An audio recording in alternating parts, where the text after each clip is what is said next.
तीन तिगाड़ा काम बिगाड़ा। तीन बहुओं के रवैये से सासू माँ बहुत परेशान थी। दरअसल बात ये थी कि तीनों बहुओं में किसी बात को लेकर अनबन हो गई थी। तब से ही तीनों एक दूसरे से मुंह फुलाए रहती थी। ना कोई सीधे मुंह किसी से बात करती, ना किसी का कहना मानती। पड़ोसी भी इस बात को जानते थे और जाने कैसे कैसे बातें भी करते। इसीलिए सासू माँ ने तीनों बहुओं को तुरंत अपने कमरे में बुलाया। मैं कई दिनों से देख रही हूँ, तुम तीनों अलग अलग सारे काम कर रही हो। ये सब नहीं चलेगा, तीनों को मिलकर ही काम करना पड़ेगा। सास की बात सुनकर एकदम से बड़ी बहू बोल उठती है। नहीं मम्मी जी, मैं इन दोनों के साथ कुछ नहीं कर सकती। मैं इस घर की बड़ी बहू हूँ, फिर भी ये मेरा कहना बिल्कुल भी नहीं मानती। अरे जेठानी जी, जानबूझकर मुझे डबल काम करवाती है आप। और छोटी मुझसे टेढ़े मुंह ही बात करती है।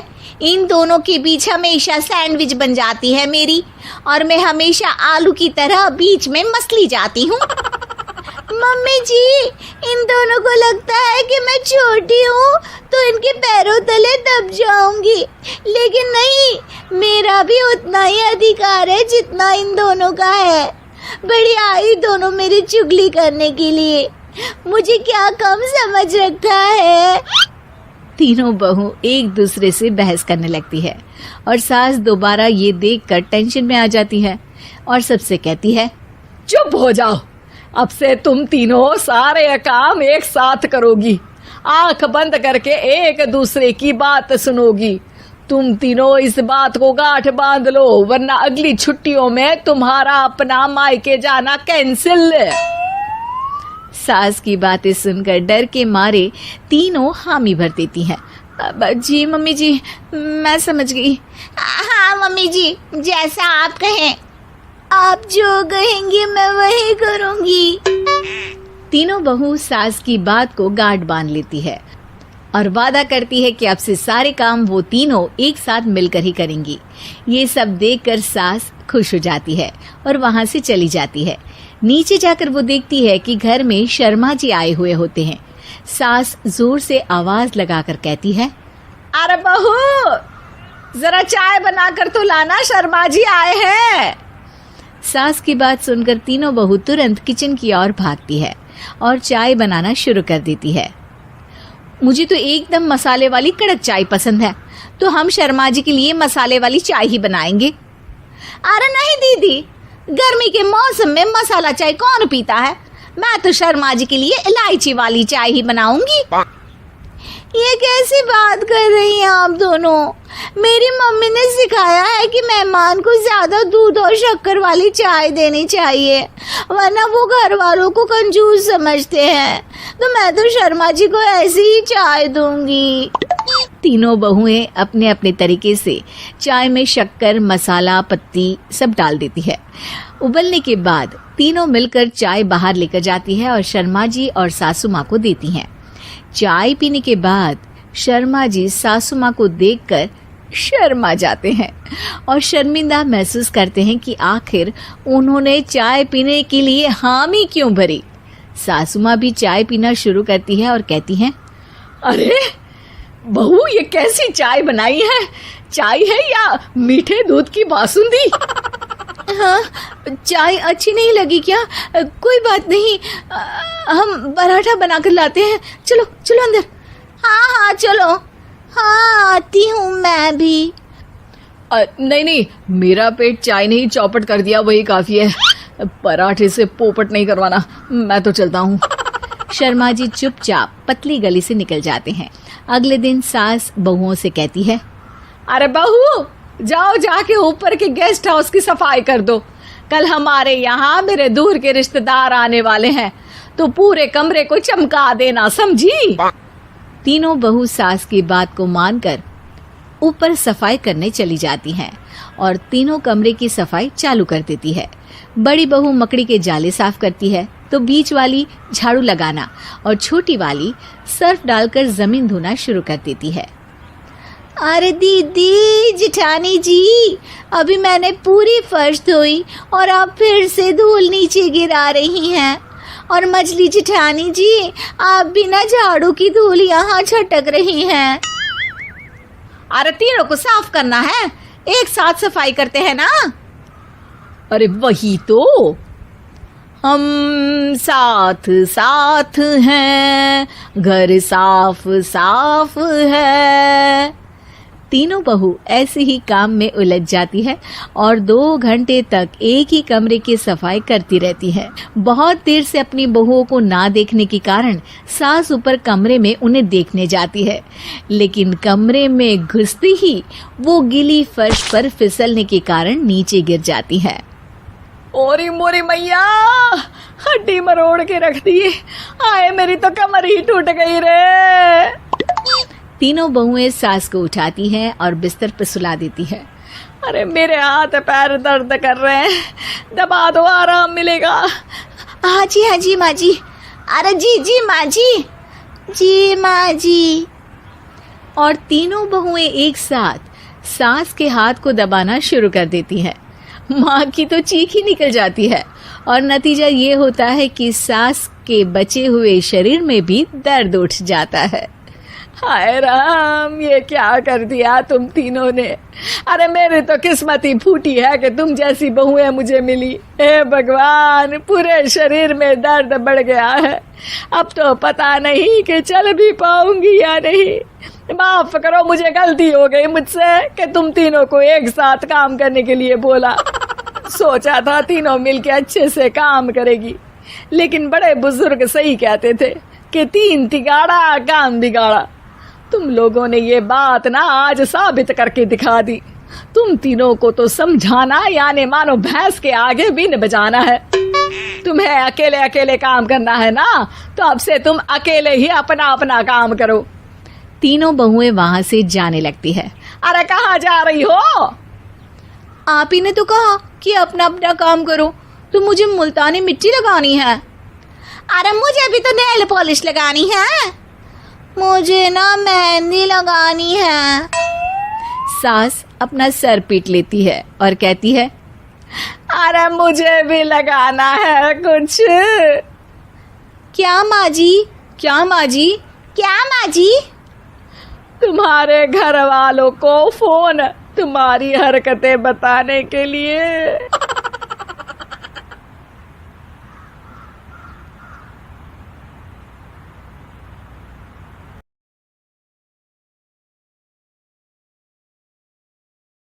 बदतमीज बहू।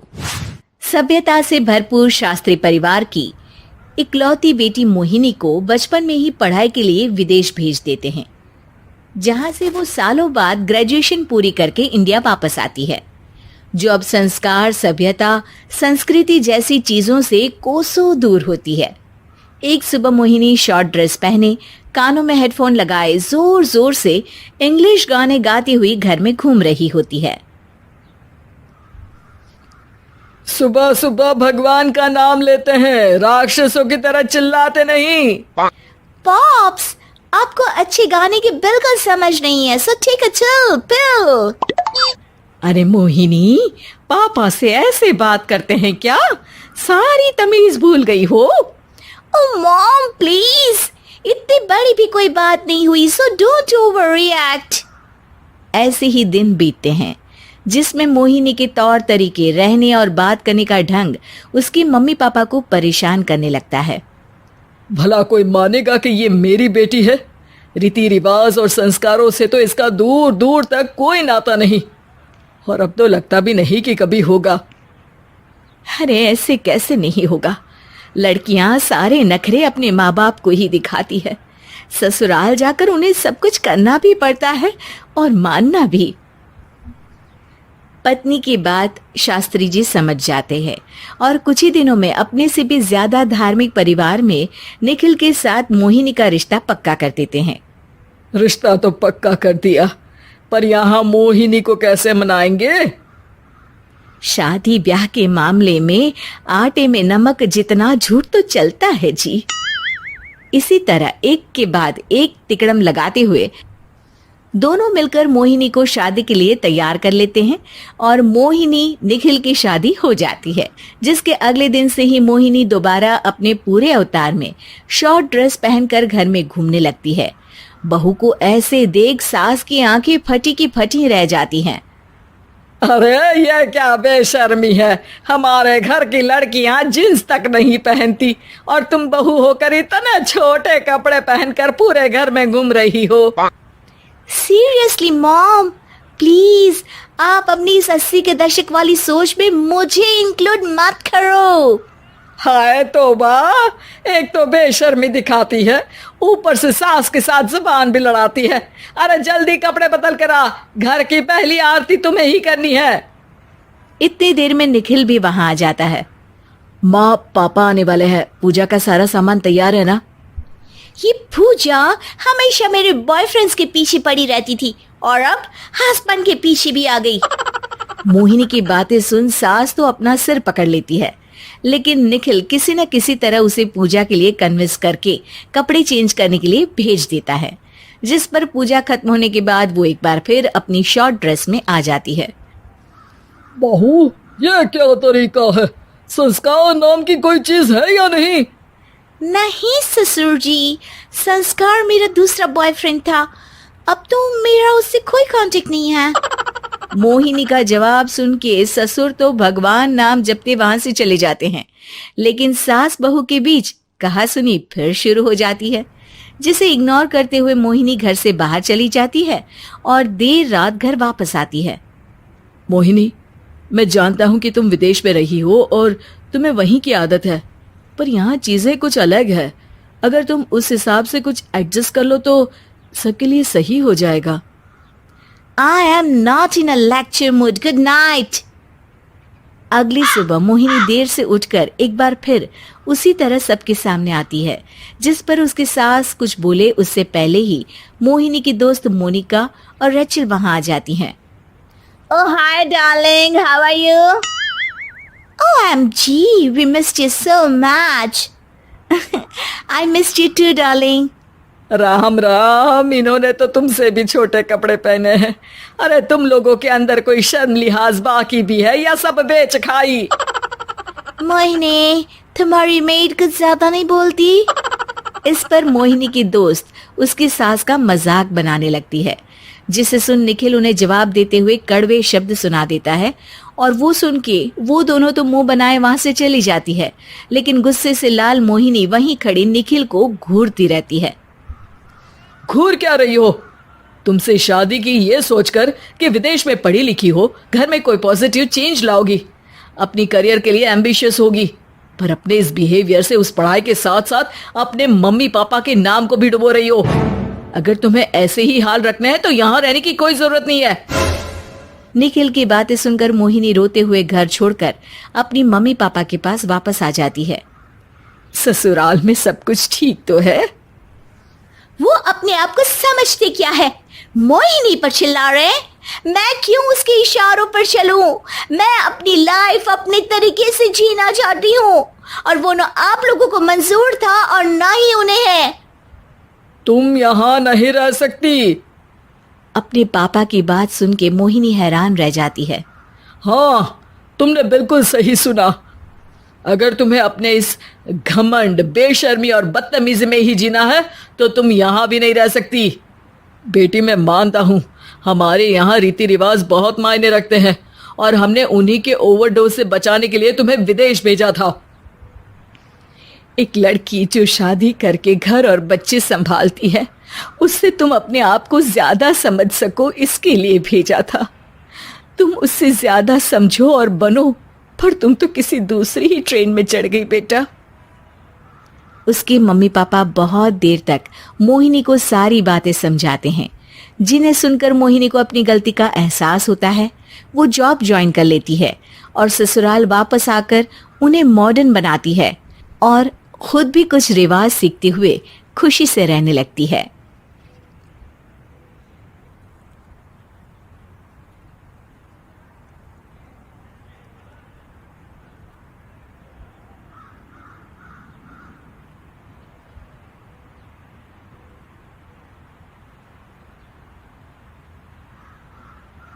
कानी बहू। किशोरी लाल जी के बेटे राघव की शादी की बात जगह जगह चल रही थी, लेकिन किशोरी लाल जी को कोई लड़की पसंद ही नहीं आती थी और उसकी एक ही वजह थी, किशोरी लाल जी का लालची होना। उनको लड़के वालों से मोटा दहेज चाहिए था और इसी चक्कर में एक दिन वो एक बहुत पैसे वाले के घर अपने बेटे का रिश्ता लेकर पहुंचे। उस आदमी का नाम था ओम प्रकाश। देखिए किशोरी लाल जी, मेरी एक ही बेटी है और मेरी सारी संपत्ति जायदाद सब कुछ मेरी बेटी नैना का ही है। पापा, नाम से लगता है बहुत खूबसूरत होगी। कितना अच्छा नाम है ना, नैना। ओ, वैसे बात तो सही है आपकी। अब इतना पैसा है, जमीन जायदाद है, इकलौती बेटी, आप भी क्या करेंगे? सब कुछ उसे ही देंगे ना। बिल्कुल ठीक पहचाना आपने। बस बेटी की शादी और सारी जायदाद उसके नाम। पापा, बिना देखे हाँ कर दीजिए ना। इतना अच्छा रिश्ता फिर कहाँ मिलेगा? माला माल हो जाएंगे हम। मैं अपनी बेटी को बुलाता हूँ। अरे नहीं नहीं नहीं नहीं, आपकी बेटी का नाम नैना है, सुनकर ही लगता है बहुत सुंदर होगी। रहने दीजिए अंकल, मैं तो आपकी बेटी के नाम से ही इतना खुश हो गया हूँ कि उसे बिना देखे शादी करने को तैयार हूँ। अब तो मैं उसका चेहरा सीधे शादी के बाद ही देखूंगा। और इस तरह राघव नैना का चेहरा नहीं देखता और उससे शादी कर लेता है। शादी के बाद अपनी सुहाग रात पर जब राघव नैना का घूंघट उठाकर देखता है तो नैना की आंखें बंद थी। कितने खूबसूरत हो तुम नैना, जरा अपनी आंखें खोलकर मेरी तरफ देखो तो सही। नहीं, मुझे शर्म आती है। अरे, मैंने तुम्हें शादी से पहले भी नहीं देखा और अब अगर तुम आंखें खोलकर मुझे देखोगी भी नहीं तो मुझे अच्छा कैसे लगेगा? इससे पहले कि नैना अपनी आंखें खोलकर राघव की तरफ देखती, अचानक से लाइट चली गई और राघव नैना को पूरी तरह से देख भी नहीं पाया। अगली सुबह नैना राघव के लिए नाश्ता बनाकर लेकर आई। अरे ये क्या, आधा पराठा सेका हुआ है और आधा बिल्कुल कच्चा। ये तुमने क्या किया नैना? बहू, तुमने क्या आधा पराठा तवे से नीचे लटका कर रखा था जो आधा सेका है और आधा कच्चा? मुझे जितना दिखेगा उतना ही तो सीखूंगी ना पापा जी। जहाँ जहाँ मुझे नजर आ रहा था वहाँ मैंने सीख लिया, जहाँ जहाँ नहीं दिखा वहाँ कच्चा रह गया होगा। इसका क्या मतलब है? ये कैसा मजाक कर रही है तुम? अरे बहू, तुमने इतना लंबा घूंघट क्यों लगाया हुआ है? देखो, हमारे घर में बहुओं को बेटी की तरह रखा जाता है और फिर तुम तो इतना सारा माल लेकर आई हो। देखो, ये घूंघट डालकर रखने की कोई ज़रूरत नहीं है। हाँ नैना, पापा जी ठीक कह रहे हैं, तुम तो आराम से रहो, अपना ही घर समझो। नैना अचानक से अपना घूंघट उठा लेती है। अरे ये क्या पापा, नैना की तो एक आंख फूटी हुई है। नाम से नैना, लेकिन ये तो कानी बहू निकली। मेरे साथ धोखा हुआ है, धोखा। बिना दिखाए अपनी कानी लड़की मेरे संग ब्याह दी। मुझे कानी बीवी नहीं चाहिए। मुझे अभी ओम प्रकाश जी से बात करनी पड़ेगी। आखिर उन्होंने मेरे साथ ऐसा किया क्यों? अरे, आप लोगों ने ही तो पापा से कहा था कि आप लोग शादी से पहले मुझे देखना नहीं चाहते। अब मेरे पापा पर क्यों इल्जाम लगा रहे हैं? अरे लेकिन उन्हें बताना तो चाहिए था ना कि तुम कानी हो, एक आंख से तुम्हें दिखाई नहीं देता। किशोरी लाल और राघव नाराज होकर ओम प्रकाश को अपने घर बुलाते हैं। पापा जी, ये आपने क्या किया? शादी से पहले बताया क्यों नहीं कि नैना की आंखों में परेशानी है? अरे, आप ही ने तो लड़की देखने से मना कर दिया था। अरे लेकिन आप बता तो सकते थे। आपको तो हमारी बेटी की प्रॉपर्टी चाहिए थी, वो भी पूरी की पूरी। अब क्या हुआ अगर उसे आधा दिखाई देता है? प्रॉपर्टी तो आपको पूरी मिल गई ना। अरे ये क्या बात हुई? मेरी शादी प्रॉपर्टी से नहीं, आपकी बेटी से हुई है। अब ये तो पहले सोचना चाहिए था। तब तो मेरी प्रॉपर्टी देखकर तुम्हारी जुबान लप लपा रही थी। लेकिन मैं कानी लड़की को अपनी बीवी बनाकर नहीं रख सकता। पापा, कुछ करिए ना आप। हाँ, करता हूँ। देखिए ओम प्रकाश जी, आप हमारे साथ ऐसा नहीं कर सकते। और तुम देखो, अगर तुमने मेरी बेटी से शादी तोड़ी ना, तो जो भी प्रॉपर्टी मैंने तुम्हें दी है वो तो पूरी की पूरी वापस ले ही लूंगा और आधी प्रॉपर्टी तुम्हारी भी लूंगा। अरे मेरी आधी प्रॉपर्टी भला क्यों लेंगे आप? इसलिए क्योंकि मेरी बेटी को आधा नजर आता है और उसकी नजर अभी तक तुम्हारी आधी जायदाद पर ही पड़ी है। अब तुम उसे घर से निकालोगे तो कुछ तो लेकर जाएगी ना।